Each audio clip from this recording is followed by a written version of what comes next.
Welcome to a new episode of the Monte and Wolf Show. Joining me, as usual, is Wolf. We are right into it. It's the last week of the summer split coming up. Oh, we have our losers bracket finals and our grand finals coming up. But first off, Wolf, we've got to talk about our last episode, which made Korean fans very angry. Why did the Monte and Wolf Show enrage Korean fans? So I had, a fan or two come into my Discord and tell me that the Korean fans were upset with me because I had no idea. I do go on FM Korea and DC Inside from time to time, especially when I want to know like what a general Korean fan reaction is. And I feel like that those websites have gotten a lot more negative as of late. They were pretty funny and sometimes tasteful in the past. I say sometimes because it's often just a very negative website, both of them.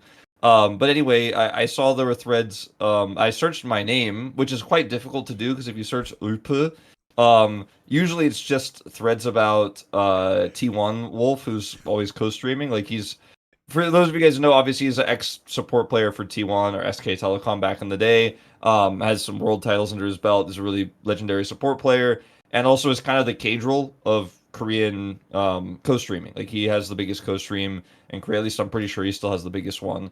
And co-streams most LCK matches. He has a lot of really strong takes on the game and stuff. So usually if I try to search Wolf, he comes out. But then there were a lot of threads that said in brackets, Bekin Wolf, which means white wolf. Like Bekin literally means white person. White person, yeah. So usually I get like when people make threads about me, I get the Budechige wolf or the wolf that sold pizza or global wolf, but now I'm just the white wolf. Wegukin Wolf, do you get that one?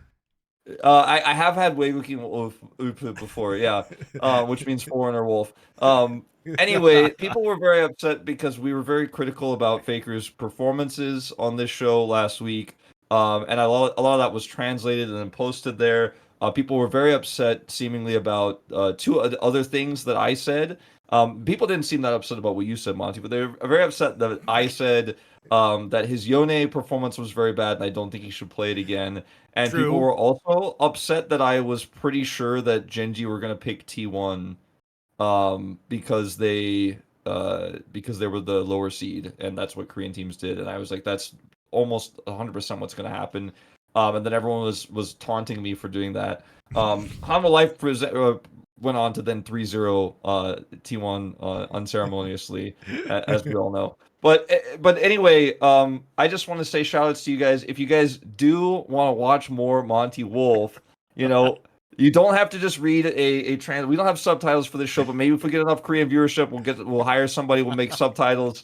But yeah, please make angry comments about me on FM Korea, and then also click the YouTube link so we can get more views. Thank you. Bro, do us a favor on the algorithm, all right? We love you guys. I don't want to talk shit about you guys because I know you guys love fucking LCK. I know you guys love Faker, and I think that those posts were taken a little bit out of context, and I did say afterwards, and Monty did say, we're hoping Faker recovers. We're hoping he bounces back because he's the greatest of all time. We love Faker. He's super important to the league scene.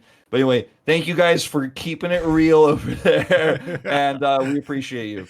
By the way, I don't understand how they can be mad at you for saying you never want to see his Yone again when nobody wants to see his Yone. And also how anyone in a world where we literally have some great Yone players in the LCK, like, I don't know, Zeka, who is popping off on the Yone in playoffs, even Closer, why you would actually want to see Faker's Yone when we have such amazing other options. Chovy, historically, a Yone player. Zeus in the top lane, who's really good at Yone. Like literally, you don't even want to see.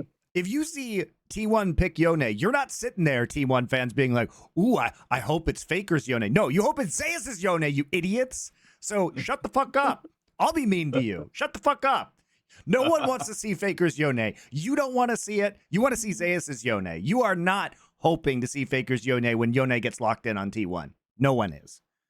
Yeah. And you're definitely not after seeing Zeus's excellent performance on the Yone. Hard carrying. Yeah. Great job to T1, by the way.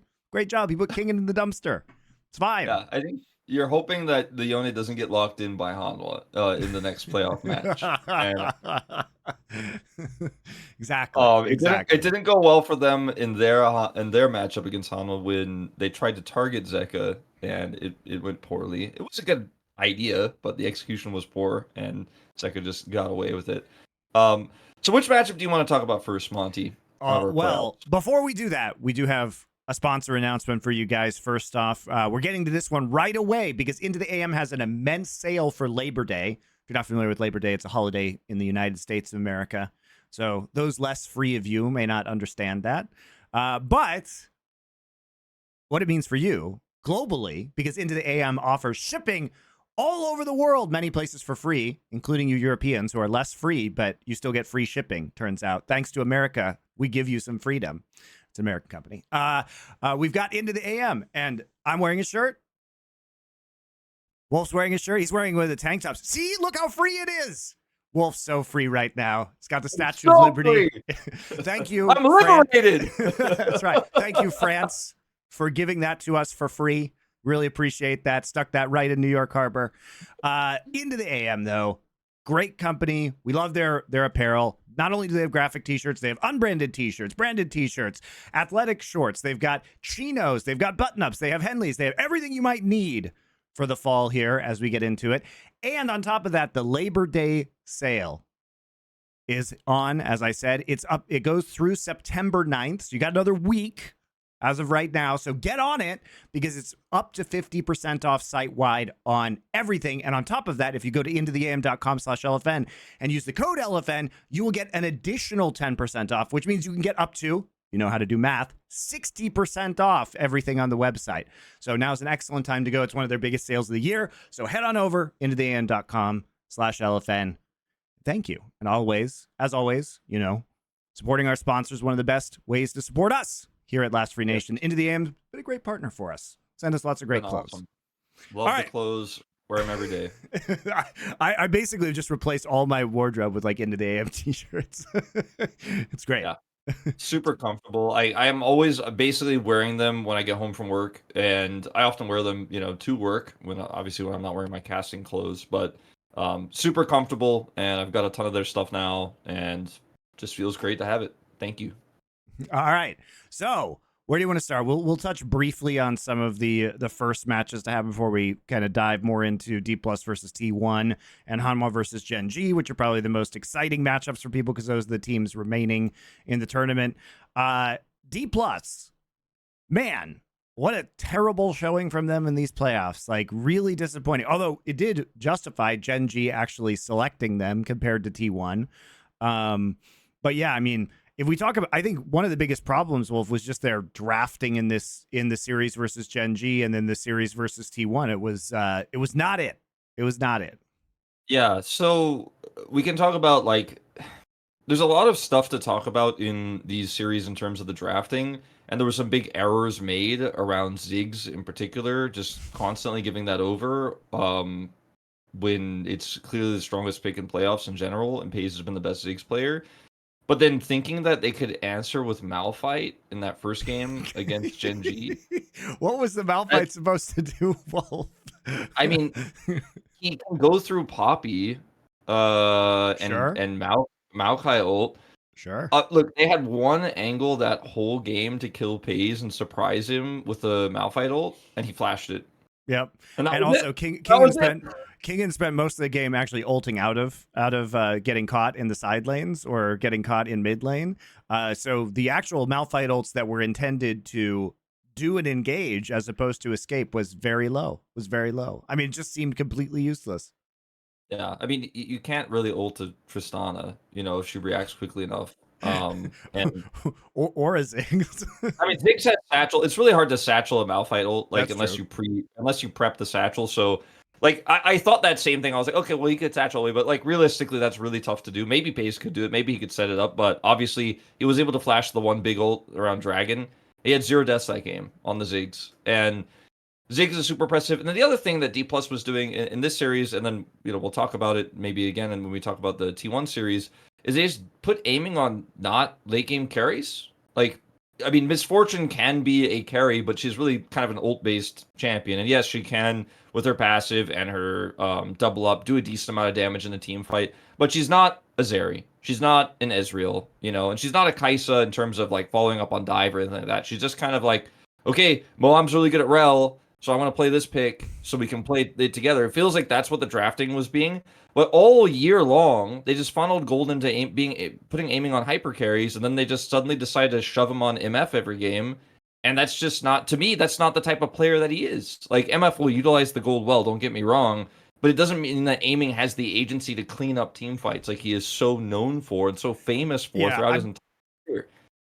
I think there's two things happening here. One of which is, like, I do think aiming is a very good MF player, but the problem is that maybe MF isn't the champion for Dplus because they rely more on aiming to be that flashy carry player, like you're saying, Wolf. So I don't think it's like, oh, aiming is super bad on MF. I just think he didn't have the agency in this series to make the kind of plays we're accustomed to seeing from him. And I think that, they think, well, we'll be able to put MF into a solo lane to counteract the Ziggs, and she'll have BT and she'll be able to push, and like the Ziggs won't get a lot of value. But there were so many other problems with the draft that we never even really got to that point in time. You know what I mean? And I do want to credit GenG because I felt like they were extremely ready for this series. I mean, we got to see Lehens playing Poppy for the first time ever. So that was a surprise. Like, I checked in his career, first time Poppy play. Then we get into the next couple of games, and they've actually prepared for the blind Nasus. Not one way, but two ways, because, of course, apparently Keen can play Corki in top lane, pulling a Mirwin from MDK. And then Chovy also, Chovy loves those mid lane Garen picks, and it's not so much of a surprise because he was playing it in solo queue, but being able to flex the Garen between the two roles also, and the Corki really helped them. So it looked like they just had answers for everything. And that was very key here. But if I'm Dplus and I keep losing, maybe I don't keep picking blue side if GenG's doing this to me, Wolf? Maybe I take red side. So, Zephyr did say in a post-game interview after they lost to GenG that he kind of implied that he knew that the Garen pick was coming, even though they had the Corki lock-in. And he was like, no, we thought we were going to be able to deal with the Garen. We thought we were going to be able to shut it down, but it actually just didn't work. And that was somewhat concerning to read because I thought that, obviously Garen he has insane wave clear, like with his spin, like he just presses E and he clears the wave. He has his shield. He also has a silence, so it's really difficult to dive him under turret. We saw them attempt it's also that his Q, the thing about Garen, guys, if you're wondering, his Q clears slows. And the thing about Wither with Nasus is that the Wither slow is connected to the attack speed debuff. So if you clear the slow, the attack speed debuff, the cripple also goes away. So anytime you use it, he can just hit Q. And even if he doesn't hit Q, he can still hit E. So it's really fucking hard to win that matchup. So you can't win the matchup, really. You can't, unless Garen makes huge mistakes. But obviously, it's Chovy. He's not gonna mess it up, especially with how much practice he's had on this pick, and specifically into the Nasus pick and scrims, no doubt, because everyone's playing this pick right now. And they tried to punish the Garen, but I felt like if you wanted to run this, you needed to potentially ban it. And the fact that they came into the series with that kind of read was a little bit concerning to me. And I saw that interview because it was on part of our pre-show moving into their next series, where they also had some poor draft decisions. And I think just in general, Dplus didn't play to their strengths hardly at all, minus the game one against T1 where they put Showmaker on Talia and played that style. I'm like, oh, okay, this is Dplus. They're doing the thing that they do only specifically. And they're putting Showmaker on a roaming pick, and they're playing a pick-based composition. Lucid, really good at Vi, right? Like, we've seen this before. And I felt like that was a draft that felt very Dplus. Also, they got the Ziggs, which is just, it feels like almost an auto win right now in these playoffs. And then the rest of the drafts were pretty abhorrent. They were pretty disastrous. And I feel like it's not even fair. It doesn't feel like Dplus got even a fair shot in these playoffs. It feels like obviously they beat BNK, but that was a long time ago, and BNK is not a real team. But I feel kind of let down. Like, I feel like I was promised some good Dplus series. I just was denied by drafting. Well, look, I think if you're a Dplus fan, the hope is, okay, like, we got this out of our system. We learned that maybe Aatrox LeBlanc is not the way to play the game, right? Maybe we learned that aiming shouldn't be on Seraphine, which is it's not a bad pick into Ziggs, but it is a bad pick for you, Dplus Kia. I got excited about that last draft versus GenG because I'm like, ooh, yeah, the Talia's coming back. Talia's been showing up more and more on the global stage again, which is fun. Oh, Luce has got the Vi. All right, we're cooking. Like, we're doing our own thing. This is great for Dplus. And then it's like, oh, we're just going to slam the Seraphine and have 0 damage. Very, very cool. And then we get into the next series and it's like, ooh, Showmaker has had some good games on LeBlanc, but LeBlanc is not a very effective pick right now. Then we have aiming on Jhin. Again, Jhin can be used, but maybe not by you, Dplus. Maybe not by you. That Jhin comp, I felt like that Jhin comp was just horrible. Like, they're like, okay, we finally got LeBlanc, and then we put Lucid back on Maokai. Like, I think Lucid's a good Maokai player. I know a lot of people don't think so. I think he's actually pretty good at it, but obviously, when you have the Maokai, you're either trying to set up for some really strong long-range damage, like Jace poke, Ziggs poke, Jhin maybe. I feel like there's some synergy there. Obviously, we've seen this duo a lot, but playing it with LeBlanc, which is also trying to kind of pick and burst and needs map control, and then an Aatrox, and then a Rel that's setting up for what?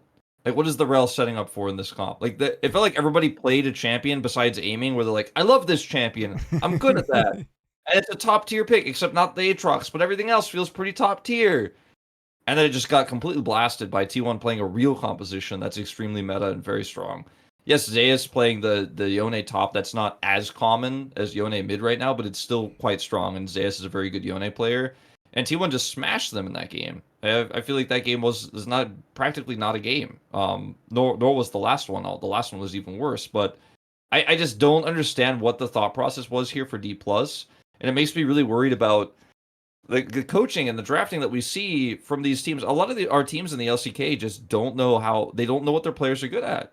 And I feel like if you and I were drafting up there, we would have done a better job. Now, that's being a bit facetious, and perhaps maybe if I went up there, aiming would be like, yo, dude, I do not want to play that into this, and he has a different read on the game or something. But I don't know what's happening, but it just feels like these reads are making people facepalm. Like, we literally facepalmed backstage watching some of these drafts.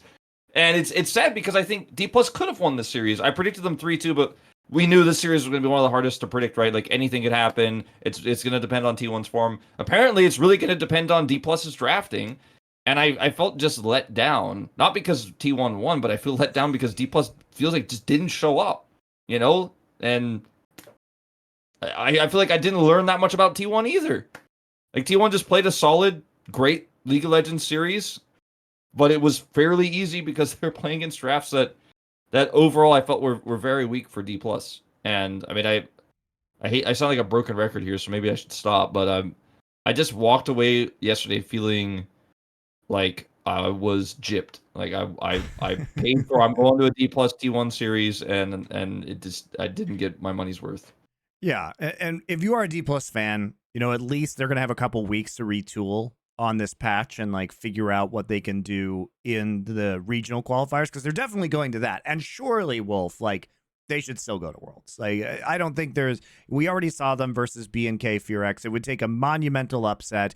They're not going to be in the losers bracket because remember, the way that the regional qualifiers work is that there are 2 teams in the upper bracket who get double elim, and then there's 2 teams in the losers bracket who are single elim. And so you have 2 shots basically to earn your world slot. So Dplus might be able to come back. Will they be facing T1 there? Just depends. T1, by the way, the stakes coming into this weekend are this. So we have the losers bracket coming up between T1 and Hanwha. Winner of that will go on to face the finals against GenG. GenG has automatically qualified. Well, they automatically qualified for Worlds via being the MSI winner and entering playoffs, qualifying for playoffs. But now what's going to happen is they're either guaranteed the number 1 seed, which is the summer winner, or the number 2 seed, which is the championship points. They will get one of those 2 things, 100%. Then it'll be the other team that makes the finals most likely in terms of championship points. And then the other teams will be in the upper bracket of the regional qualifiers. So I don't think there's really that much of a risk, especially with Dplus having a couple weeks to prepare, that they're not going to make it. Yeah, they have to beat KT or BNK basically. So yeah. Or T1. I mean, they have a chance, if T1 or Hanwha. They're probably not going to beat Hanwha. They could actually, if they got a good day, beat T1.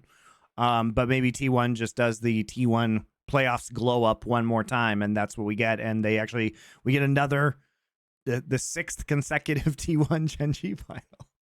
Yeah, we'll talk about that in a minute. Wolf, have you ever were you casting LCK at any point in time before there was a Gen.G T1 final? Yeah, I cast okay. Dplus finals, Okay. Dplus T1, Dplus Gen.G 2021. I did live through the end of the Dom1 dominant era. That's fair. I forgot But when you then from started. 2022 onwards was just all T1 Gen.G, baby. 6 in a row? Question mark. We might have it. I mean, so yeah, Worlds qualifiers, that's coming up. Dplus should probably be our 4th seed, but again, some depends on form, like what KT looks like. Probably not going to go there. I guess now we can talk about the remainder of our bracket, right? I mean, should we talk about Hanwha versus T1 the first, because it ties into the second? So Hanwha did 3-0 T1 last time around. We saw Doran play Vladimir. They got out macroed. T1 tried to punish Zekazione. It didn't work. Like, they got completely outclassed. And then contextualizing this series for Hanwha versus T1 becomes very, I feel like, oversimplified if you think only about the first Hanwha series, because they did play a good series against Dplus. And also, last season, we're 3-0'd by Hanwha in round 2, and then beat them in the lower bracket finals and went to the finals and almost beat Gen.G. So, like, if you look at history, and if you look at, their recovery from losing to Hanwha last time, and also their win against Dplus, which they also did last time, like, if you are like someone who believes in like kind of voodoo and rituals and like tradition, like, you might be like, well, they win again. I'm not ready to predict that, Monty. I do think Hanwha is a way better team this time than they were last season. It's the I meta. don't think they're It's gonna really the meta that's different. Like, you have to Also consider the context, and it's like this meta just feels so amazing for Hanwha, and particularly for Zeka, who's been having a stellar tournament. Doran also having his typical playoffs glow up, right? Viper looks very comfortable on the Ziggs now also, which is really big for this roster. We can talk about Gen.G versus Hanwha. Like, Delight definitely had a rough day, I think, in that series. But do we really think that T1, especially with Faker's like champion pool issues in this meta, is going to be better than Zeka? Like, this is just a Zeka meta, man, and like Faker doesn't look great, so feels very difficult to predict. And Owner also had a very off day. I mean, Peanut just ran Owner into the ground. Yeah, that's my like place I focus on. I mentioned last week Delight a little bit. I was like, yeah, I think Delight is going to get it done against T1, and he kind of did, but it was more about Peanut. Peanut has such a massive champion pool right now that's difficult to ban out, because he also still plays Zyra. He and Canyon are really the only players who are still playing Zyra. He's not playing Nidalee, but he will play Maokai. Ivern will also play Sejuani. Will also play Vi. Owner, I feels like right now, to me, plays 2 champions extremely well: Sejuani and Lilia. Right? He plays Lilia really well. Peanut, I think his Lilia can be serviceable. I'm not saying that Peanut's Lilia is better than Owner's. I don't think that's necessarily true. But it doesn't necessarily matter who's better at which champion if you just outpath Owner every time. And this is something we've talked about on this show for like the last several years, in that Peanut generally does get the better of Owner in big best of fives. And sometimes we predicted that and it didn't come true, right? But I think right now with this champion pool, like, as T1, you can't ban the Ivern and the Maokai every time in this draft, or Hanwha Life some Ziggs is going to get through. You know what I mean? And then Yone might come through, or you're going to give over the Sejuani Yone to Zeka and Peanut. Like, there's so many different things you have to deal with in drafting, while also Faker's Azir is probably banned every game because they can budget that through. Because if T1 lose, they're always going to be on blue side, right? And then on red side, you can take that Azir away. It feels like pretty consistently with Rumble. And then what is T1 going to be first picking? Is it going to be Maokai for Owner in his current form on Maokai? I don't think so. Or are you going to first pick the Azir when then also you have to ban Nasus? Because that's one of the counters. I don't know if Zek is going to be a great Nasus player. Like, I don't have that data yet, but the fact that it's so incredibly strong and everybody has been spamming, and I imagine he's probably got it in his wheelhouse.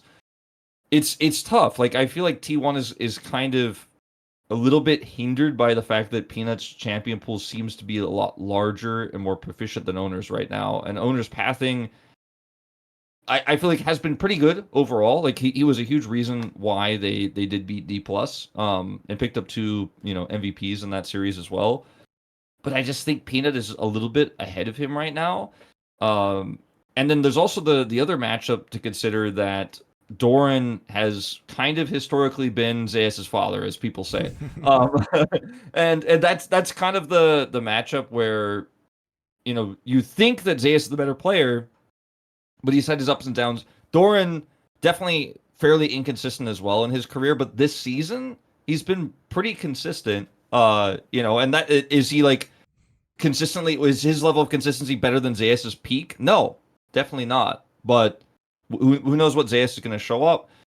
And Zeus can't function as well if he's not on red side because he doesn't have counter pick. But if you're on red side, is that actually a boon for you as T1 when you consider all those strong first picks that Hanwha can play? It just becomes very tricky when you start to think about like what decisions are going to be made in draft.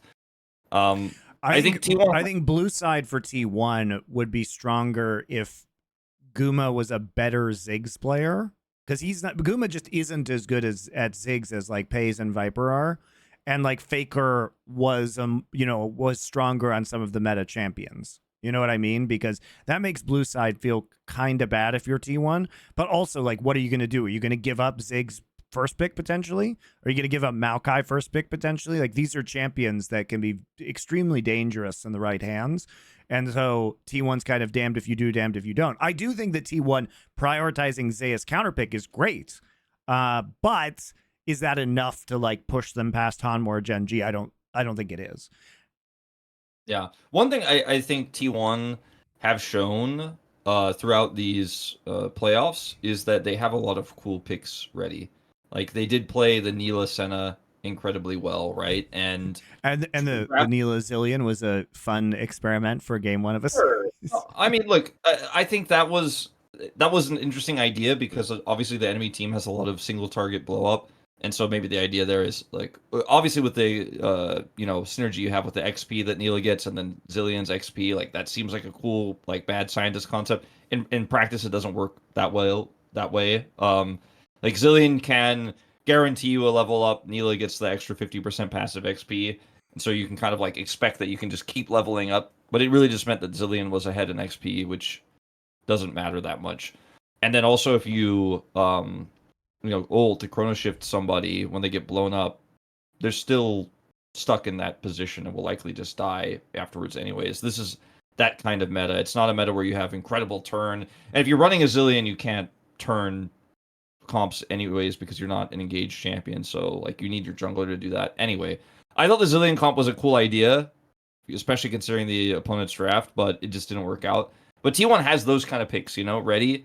And Hanwha is a team that just iterates on the meta and plays the same thing every time. That's why I still have a question of whether Zeka can play Nasus well or not. I don't know if he can because he usually is a player who sticks to the champions he's good at, masters them, and tries to kind of go, okay, we have 3 different comps we can play depending on what they do. And T1 is a team that throws curveballs. So if T1 is going to win this series, it's going to be through like some stuff like Zeus playing Olaf with some healing coming through from the Senna, that type of composition, or maybe a Seraphine comp coming through from them, where they play something really cool. Maybe they pull out the Vladimir that we saw from Doran. Stuff like that, I think, is how you surprise Hanwha and how you get into their heads. And maybe you can, because fundamentally, I think you never beat Hanwha. If you just play standard, I think fundamentally they're better than you. They have a bigger champion pool than you in this meta. But if you throw more curveballs as T1, you have shown that you're the team that has mastered Senna the most out of all of our playoff teams. No one else is really interested in playing Senna right now. Maybe that's where you find your angle. Because, just to play devil's advocate, I think T1 has a more creative drafting style right now than Hanwha do. But sometimes that's just not enough. I think the key is, though, you don't have to be creative if you're Hanwha as long as you have deep enough champion pools to, like, survive pick ban. And Hanwha just feels really good. They also do have some, aces up their sleeve. Like, Doran's really the only one playing Jax right now, which I thought was an insane pick into GenG in game 1 of their series because GenG's comp was Cassante, Maokai, Zeri, Ezreal, Blitz. And it's like, oh, shit. Like, you can't kill the Jax, and also if Blitz pulls him, like, that's going to be terrible for your backline. So I do think, they do have some kind of elements that you have to watch out for, some unique pocket picks. At least unique pocket picks to the LCK, let's say, compared to the other teams that are remaining within this tournament. But after that first win, at least Han was able to pick up one, make the series seem compelling before GenG just completely put them in the dumpster, outlane swapped them, played Kalista Renata, which we haven't seen in a while, but still was super dominant. I mean, Canyon started stacking Drakes at like 5 minutes, 5 seconds into that game. Ultra fast Soul in that one. I mean, they really just like put on a clinic, and I thought GenG was really good. Whereas Hanwha, they're trying to play like Senna Ornn. It's like, really, we're to play Viper on this version of Senna in the playoffs? Like, that's the plan? We're going to first pick Azir. I think they were lucky that Chovy just didn't play the... I was surprised they didn't just do the mid lane Nasus and top lane Corki, considering we know that GenG could have done that. I think it could have been even worse, potentially, for Hanwha. But GenG has unique flexibility. But, I mean, why like, Hanwha, you're tied 1-1 in the series. Why are you first picking Azir for Zeka and then putting Viper on Senna? Like, this is your plan? This isn't even how you play the game, Hanwha Life. Like, come on. This is the kind of stuff that I was talking about earlier with drafting, where I'm like, I just don't know what's going on in there. And we'll never know because we're not going to get the comms.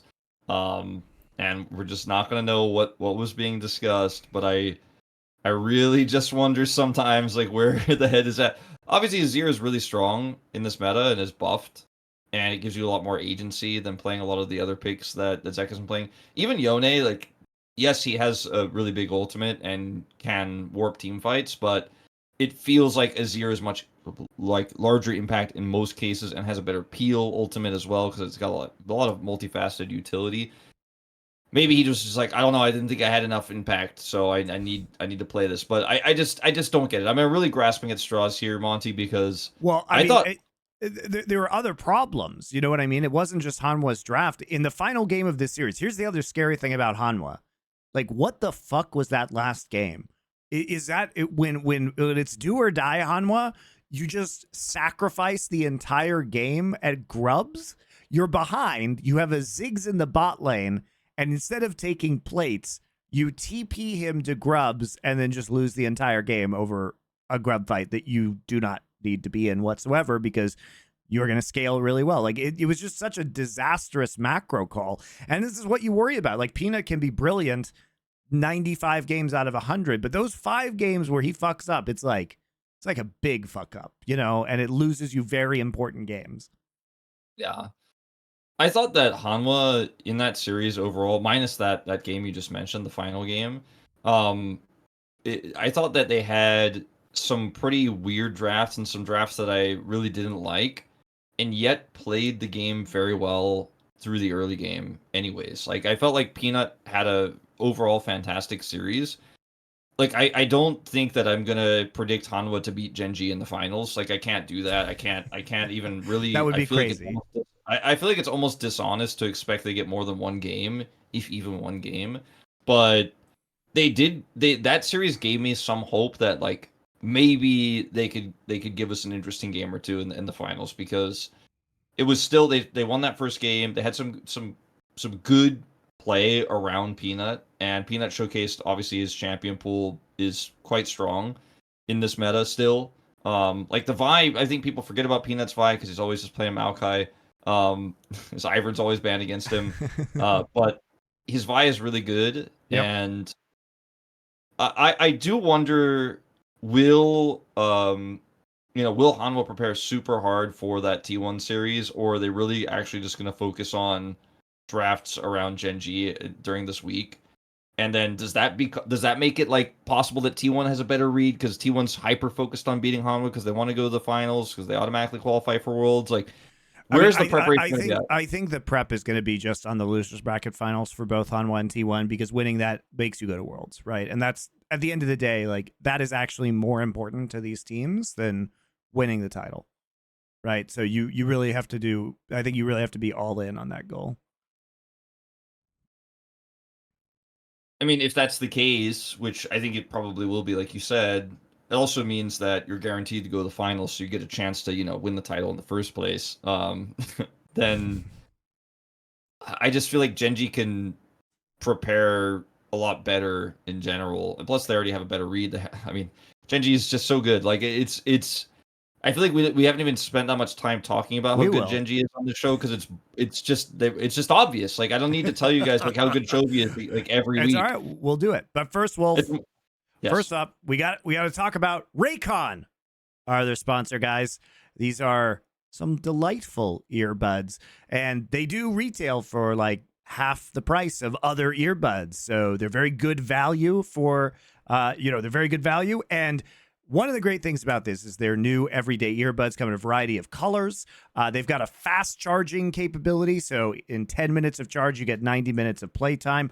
Obviously, you charge up the case and then those charge up the earbuds. So the battery, there's also battery in the case for recharging later. They have multi-point Bluetooth connectivity, which means they can be connected to multiple Bluetooth devices simultaneously. So there's no more like going into your phone or whatever and like switching the Bluetooth, which is very, very handy if you've got multiple Bluetooth devices you want to use with them. They are sweat resistant, so you can take them to the gym. I've done that. They're great. They have active noise cancellation as well as awareness mode. So great for airplanes. They are delightful earbuds, guys. So head on over to buyraycon.com/M&W. That's M as in the letter for Monte and W for Wolf. So MANDW today to get 15% off your Raycon order plus free shipping. That's right. You get 15% off and free shipping at buyraycon.com/MNW. Buyraycon.com/MNW. Lovely earbuds for you guys. Also, they come in like a bazillion different colors, so you can enjoy that as well. Yeah, they've been pretty awesome to use. I think I've told you guys I use them with my PS5 a lot. I also just use them when I am laying in bed, sometimes watching VODs, sometimes watching that really loud yelling Cadril clip that came up on my Twitter feed. Sometimes I'm watching Last Free Nation content with my Raycons. There you go. Yeah, it's really nice to have them. Very convenient case. The charging that you mentioned also is one of my favorite parts about it because you know what it's like when your earbuds die and then you're pissed because like you brought them with you but they're completely useless. All you gotta do is plug them in for like 10 minutes, and then you've got enough charge to get you where you're going in most cases. Yep. So it's pretty rad. Yep. So the latest version that they updated to with the active noise cancellation works really well. Yep. Head on over buyraycon.com, M&W. 15% off. All right, GenG. Let's talk about GenG. Because this team pretty much just sailed through these first few stages of the playoffs, right? They disposed of Dplus very efficiently. Like I said, they have a lot of flex picks. Like, it's scary to play against them when you know that they can pick Corki early and still counteract your Nasus by playing Garen in a different lane, right? Or Corki in a different lane. You look at them versus Hanwha. Sure, they lost the first game. I think it was a good draft by Hanwha, but GenG just immediately pivots. They're back on the Nidalee, which is a champion that we haven't seen a lot in the playoffs. Now they're back on Callista and Renata Glask, dominating through the bot side. They look really good. They look like they can play virtually anything they want to in this meta, and their macro on some of these lane swaps has just been absurdly good. Yeah. GenG had the best lane swaps in the league, maybe in the world. At this point, like it feels like that's definitely an assertion that you could make fairly comfortably. And it's the champion pools, it's the macro, it's the whole package. Like they will play something that's old and dated but still relevant and get you with it. And it really reminds me of that really dominant spring season we had for T1 a few years ago, where it felt like they could almost do no wrong in terms of their drafting as well. But this team is just on this next elite level. Like the Golden Road is still a possibility, right? I mean, we have some really strong teams coming out of the LPL that they'll have to contend with in that. But I am at this point, like I'm not trying to say they've surpassed T1's legacy or anything like that. Like they need to win a world title. This roster needs to do that. If they get the Golden Road, then we can start having some conversations. But obviously, T1 have accomplished more over a longer period of time. But the fact that GenG is looking for their 5th title in a row is something Crazy. that like never happened before. and it wasn't with the same roster the entirety of the the entirety of the win. So that in itself is arguably more impressive. Chovy is the only player who has remained on the roster the entire time. Like Lehen's left and then came back. Like he was there, left, came back. But Chovy has been the only constant while every single one of his teammates has changed. Yeah, that is just I don't know. It feels like such a poetic story. You know, I think people are kind of tired of it. People are kind of bored of it. Like GenG keeps winning every time. But I feel like they haven't gotten. Yeah. You know what? Only losers are bored of greatness. Wolf. Only losers are bored of greatness. I just feel like it's not being celebrated enough. You know what I mean? Like I don't know what it is. And we've talked about this with GenG in the past. I can tell you. I can tell you what it is. It's because Riot doesn't know how to star build players. The fact that Chovy, like nobody fucking knows anything about Chovy. His personality, you know what I mean? Like there hasn't been any kind of forward-facing interviews to the English audience, no star building at international events around Chovy. Like what the fuck Knight either. What the fuck do Chovy and Knight have to do at this point in time to get 1 ounce of attention from Riot and storytelling these events? Because here's what they always fall back on. They always fall back on narratives that started a decade ago with players who are, frankly, past their prime. You know, they were lucky to get that Deft versus Faker final in 2022. They were extremely lucky to have Faker win Worlds last year. And Faker's the all-time greatest player. But there has to be some sort of succession plan for Faker in place. Otherwise, it is going to crush the viewership of global League of Legends. And the fact that we're not actively doing this with players like Chovy, like Knight right now is criminal. Like, Knight has been in 6 consecutive LPL finals.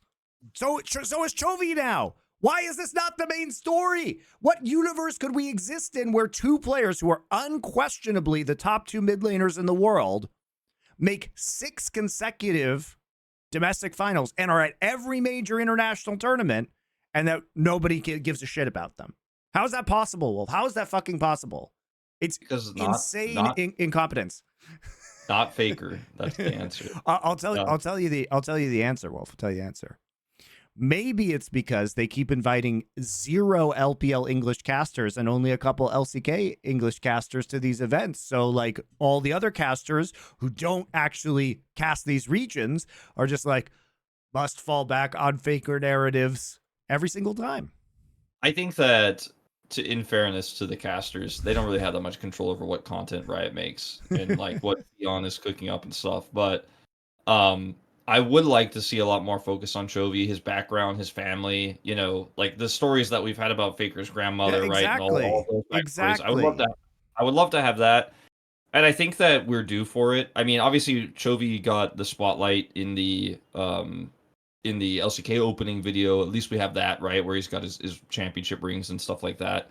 I think Chovy is being pushed a little bit more front and center by the LCK, you know, in the same way that Faker was often. Well, they need to figure that shit out too, Wolf, because like what happens when Faker retires? Like, is Faker going to retire this year? That's a real question.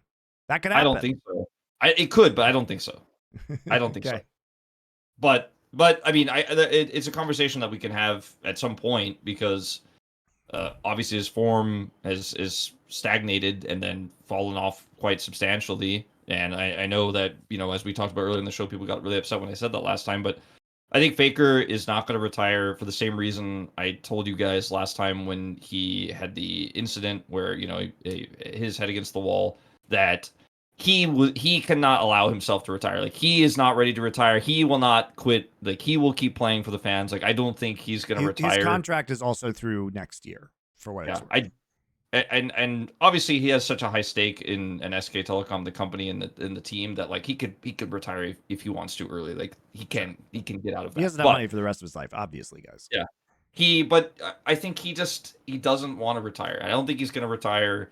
But I mean, he will eventually retire, of course. But I don't think he's going to retire next year. I think he wants to end on a high note as well. Like if Faker won Worlds this year, then I would tell you maybe he might. You know what I mean? Like he wins 2 Worlds in a row, and like, you know, he's I mean, at that point, Wolf, with 5 world championships, with the amount of life that's left in League of Legends as a game and an esport, like literally nobody is ever gonna hit that again ever. Yeah. And he doesn't need the money, so maybe he could move into a more coaching or managerial role if that's what he wants to do. Or maybe he just wants to, you know, buy his own private island and just live out his days and not give a fuck about League of Legends or SK Telecom. I don't know, but that's his I'd like choice, to do right? that. Where can I get on board with that? I would like a private island where I don't have to give a fuck about. Oh no, it's not Faker. I actually like giving a fuck about. It's Faker's fans. Can I just not give a fuck about Faker's fans? Just cut off all community. I'm just gonna geofence the internet on my island.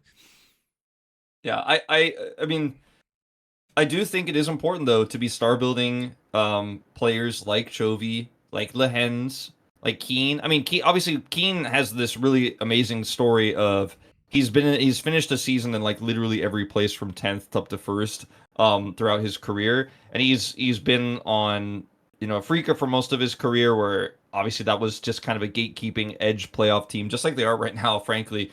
And then ended up getting his first title, and that's like highlighted in the LCK opening as well this season, where you look back at like all Keen's old jerseys and stuff, and now he's actually a champion. And like Riot, Korea, and LCK are doing a pretty good job, I think, of at least trying to put these players in the front and center, and showcasing how strong they are, how cool they are, like where they're from. But I would love to see at Worlds a lot more focus on these incredible players who have crazy champion pools. Like, it's so easy to post like clips of Legendz is singed on Twitter and get retweets because people love that shit. Like, oh, he played Singe support. Like, I want to see that. Like, I want to know about that, you know? Legendz is a funny guy. He does funny interviews. Make some interviews with him. Like, put him on some sort of weird variety show as goofy thing. Like, make some content with him because he's hilarious. And he compared to Pays, who's such a shy guy, who's such a shy player, who's kind of muted a lot of the time. It's such a funny dichotomy to put those two players together and make content with them. It's just so easy. I really hope that we see these players pushed into the forefront and given a chance to actually be famous in the West outside of just what LCK fans know. Because LCK is like one of the most watched regions, obviously, so they are quite popular. But what about the people who don't watch LCK? Like, I want them to know who these players are. And it's such a missed opportunity because we've already done the Zeus owner Faker Gumakaria like storyline to death, and they were the defending world champions, and they deserve their spotlight too because they all have a lot of history. But we've told that history a lot, you know. I'd almost rather see a focus on like Showmaker than Faker at this point going into Worlds, just because it's like Showmaker, like he hasn't won Worlds in a long time. Okay, he hasn't won Worlds in a really long time. He's struggling in his career right now, and he's the only one who's still on this roster. And stop show Faker, start Showmaker. Faker deserves his spotlight, and he's gonna get it. You and I both know it, but I want some other players to get some cool documentary content made about them as well. I agree. I'm hopeful that they will do that. But back to GenG. We did get distracted there with the Faker bit. Back to GenG. I do think, you know, I will have to give Pays like a lot of credit because his playoff performance was fucking amazing this last week. He did excellent work. I mean, his Ziggs is clearly the best in the league. He somehow managed to pop off even in that Jin game to close things out against Hama Life. He's just been really, really good. He's been really good. Yeah, he just is, man. And I know, obviously, as an AD carry, sometimes you don't look as good when the game's not about you because your team is setting you up. But with picks like Ziggs, your macro decisions become super important. How you utilize your utility, like where you put your little bombs to control choke points, like when you put those out, where you satchel to buy space, who do you ult, when do you ult, you know, these types of things. How do you aim your ult? Are you able to predict it? Can you steal an objective with it? Like, I think Ziggs has a lot of different skill expression than a lot of other bot lane picks. And he's really showcasing like the full package in that regard. The one thing I will say about the one weakness I think GenG has, like there's just one. Like a lot of teams like they have no weakness, they're the greatest. I think they have one weakness. If they are a little bit greedy in the early game. Well, I'm not even gonna go that far. If they're a little bit greedy in the early game and they make a mistake on an early grub fight, or, you know, Keen overextends thinking he's going to push his advantage. If they fall behind, Canyon looks really bad from behind. Like, I think, like, compared you to... don't like it when he just invades when he has no pressure and then just randomly dies? That's my favorite. Yeah, I think Canyon has really struggled throughout the last few years. I mean, probably the last 2 years, I would say. When his team is behind, he doesn't know what to do, and he plays as if his team is like 4,000 gold ahead when He's he's truly actually the behind. Bwipo of Korea. In that game one against Hanwha, he went 0-5. After they fell behind, he just kept making mistakes. And it's not to say that you can just punish Canyon because your team actually has to win the early game, and then maybe he'll make mistakes. It's not even like you can proactively make Canyon make these mistakes, so it's not up to you. But I do think that has been a weak point for GenG that might potentially be exploited if they mess up some of these early games going into the finals.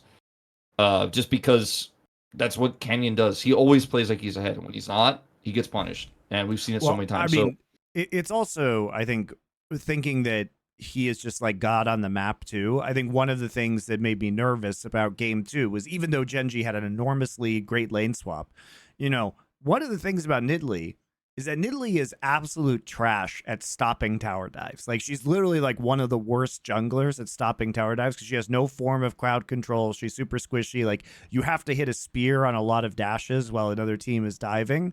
And yet they tried to like escort Keen into the top side after the lane swap and just got completely dumpstered by Delight, like hex flashing over the wall. And it was an overestimation of their abilities, and they do get cocky. I think that is, if we're going to level one criticism at GenG throughout the whole year, Wolf, it's that they get cocky. They got cocky at the Esports World Cup. Did it really matter? Nah, but they were clearly like very cocky going into that event, and it really bit them because they got killed by top esports in the first round, and they didn't look like they were on point with the meta. They just went back to like, ooh, we could just kill him with Karthus, and it's like, no, you guys just don't even understand how powerful like Trist is right now, and you're not respecting Ivern. And like, it didn't seem like they did a lot of draft research, whereas against Dplus, it felt like they were really smart. Like, when they're on, they are very intelligent, but it feels like it takes a lot to like kick them into gear, right? yeah, And so they can yeah, take stupid losses.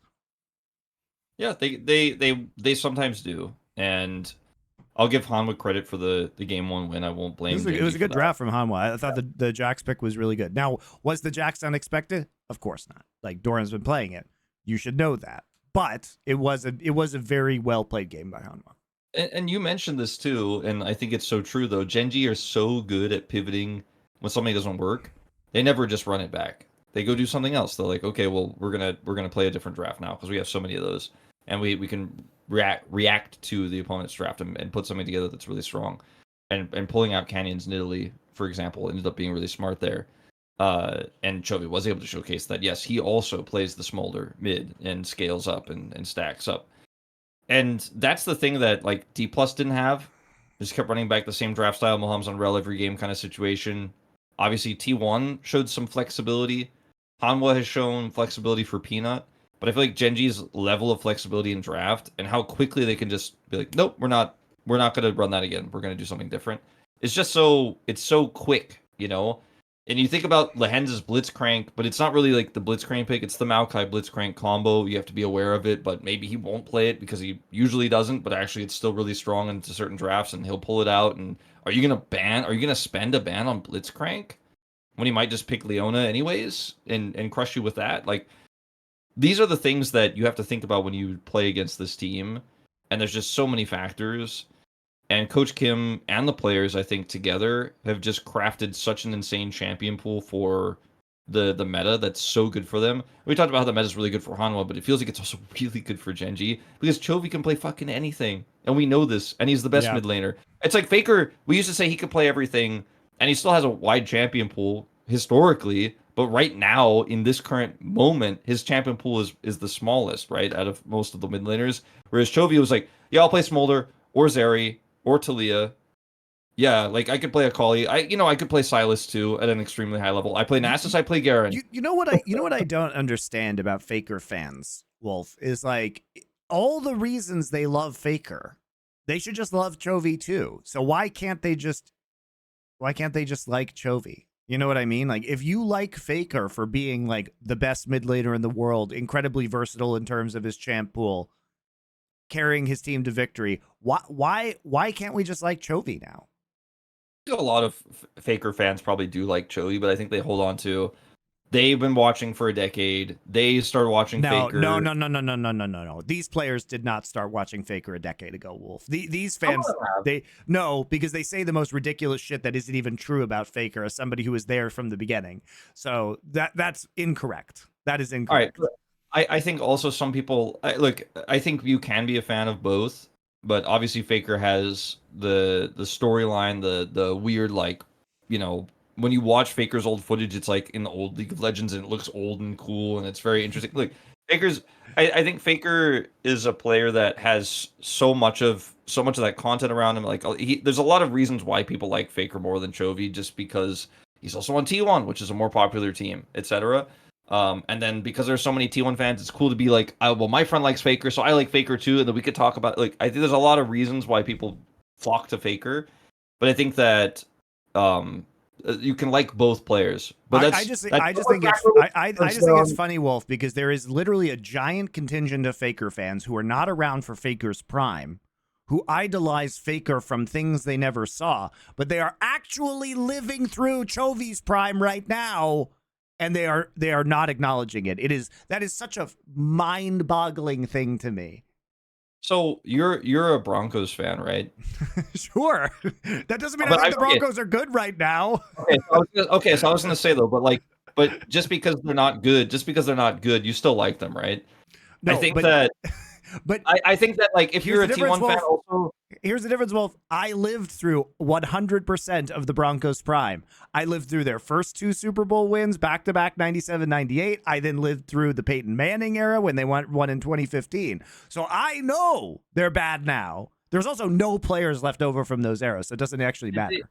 Did they have during their peak, did they have like a rival team that was going toe to toe to them all the time? Well, not really in 97, 98, right? They won the back-to-back Super Bowls. I mean, the Packers. I don't know much about the Packers were supposed to win in the 97. They were the favorites in the 97 Super Bowl. But by the time the Broncos ran it back in 98, they destroyed. By the way, you're from Georgia. You should know this. They destroyed the Falcons in the 98 Super Bowl. Yeah, I mean, my dad was probably super into it. I was probably playing my Nintendo 64 during that.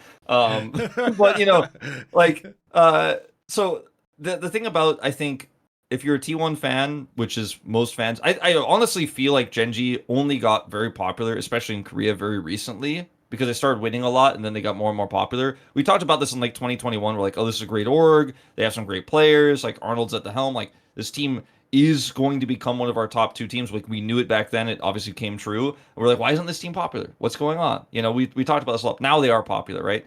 But I think if you're a T1 fan and you're a Faker fan, liking Chovy is like liking the enemy, because they're your direct rival, right? Like, they are literally in every finals. How are they not rivals, Monty? They're in fucking every finals against each other. Come on, they are your number one rival. Just claps them every single time. Chovy is the enemy, right? Like, it's Pepsi and Coke. It's Pepsi and Coke, Monty. Like, Chovy is the enemy. So if you like Faker, you can't like Chovy. Even at Worlds last year, GenG beat T1.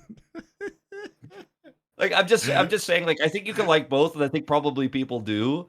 And I think if T1 drops out of Worlds, like, people will cheer for Chovy because it's the last LCK team or whatever, kind of thing. Say vice versa, if you're a Chovy fan, you'll probably cheer for Faker and cheer for T1 if they're the last LCK team, like what happened last year. And I think you can like both.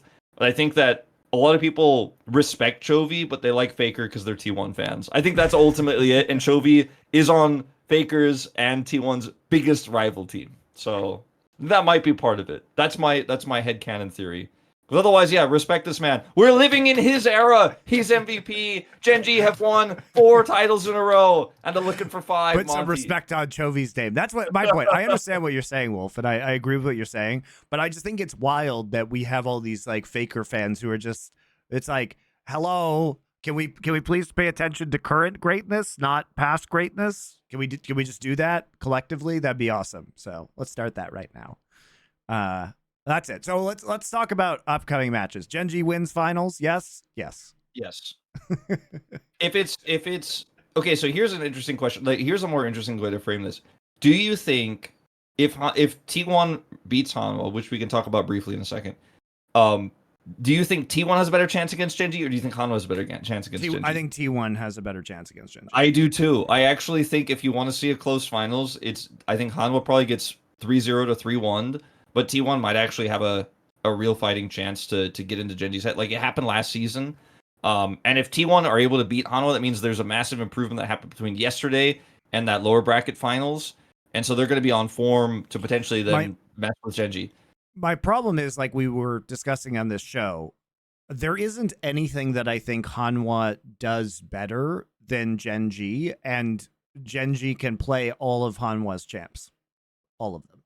Like, at least it feels like when you have T1, they do have some weird picks. They do have some wild cards that they can pull out. We know that they have a very high ceiling and very real strengths. We didn't expect. Look at last finals. Now, of course, the meta was better for Faker. Faker was having a much better season. Like Spring Split, Faker was in excellent form. I would say in Spring Split, Faker was the second best mid laner in the league behind Chovy. That is not true right now. That is not true. It's not a good meta for them.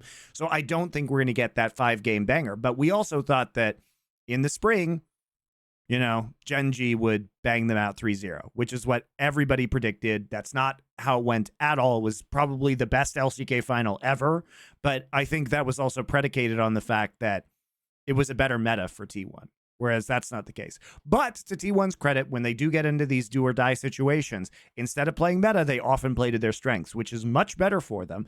Can we see some more Zeus counter picks, this time around?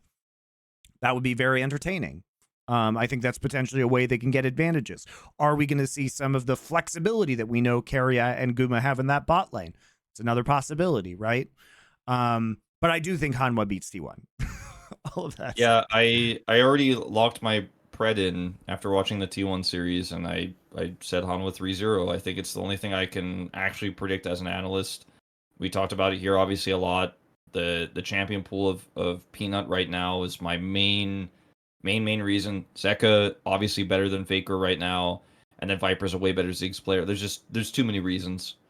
Again, Delight maybe not great on Senna, but they won't play it, and I don't think that'll get exposed. I don't think Guma and Keria will be able to use Senna to abuse Hanwha. I mean, maybe that's the angle. Maybe that's where they find something. Maybe Faker has a cool pocket pick. Maybe he plays the Garen and throws him off. I don't see it. And I hate to say it, but especially I hate to say it because I know that the religious zealot-esque fans who are like, they did it last time, they will do it again, because that's how my brain works. I saw it in the same bracket last time, and so this time it'll be the same, and the world is the same, and things don't change, and form doesn't change, and Faker's exactly the way he was just 3 months ago. And the meta's exactly the same. And the meta's exactly the same, and my brain is exactly the same, and so therefore, and then if T1 actually improve a lot, and then they have some really sick drafts, and do play a better series against Hanwha than they did last time, and a better series than they did against Dplus, and win, people will be like, Monte Wolf clearly don't know anything. But actually we know a lot, and right now it's impossible to, with our brains, predict that they will win. But they just fucking might, Monty, because last time we felt the same. And it's not a similar situation. It's not the same situation, but this T1 roster is clutch up until the finals, and then they're anti-clutch. But they do get to the finals. You know what I mean? Sure, they won the world championship, but historically, that was the aberration. Usually they get to the finals and then lose. That's their MO, guys. So can they get to the finals again? Absolutely. I don't count them out at this stage, but beating GenG in the final seems even more far-fetched than it did in spring. Yeah. People have been calling Hanwha Life GenG Orange because they have all the other GenG players. It is very funny, and it would feel I would love to have a Hanwha GenG finals instead of GenG T1 because it's different, But there's great storylines heading into that final of Chovy against Peanut and Doran and Delight. That's a great storyline. I would love to see in an ideal perfect scenario, which we won't see, Hanwha actually lift a trophy. Hanwha Life gets a title. That is that's a scenario where we finally have a new champion for the first time since Damwon won their first title, and DRX had their dominant era as well, right? No, I want the Golden Road. Fuck you. Maybe that's where we should end. Look, Hanwha Life also have the Rocks Tigers titles absorbed, and that's going to send Monty on a tailspin if I start talking about that. So maybe we should end it here. Maybe we'll just. I think yes. GenG wins. The Enjoy legacy the of Kuro, the legacy of Kuro, my all-time favorite player. All right, guys, that'll be it. We do have 2 more Monte and Wolf shows left this year. Obviously, we cover LCK, so when LCK ends. So next week, we'll be back talking about the finals. And guess what? Week after that, we'll talk about regionals. So we'll see you then. Catch you later.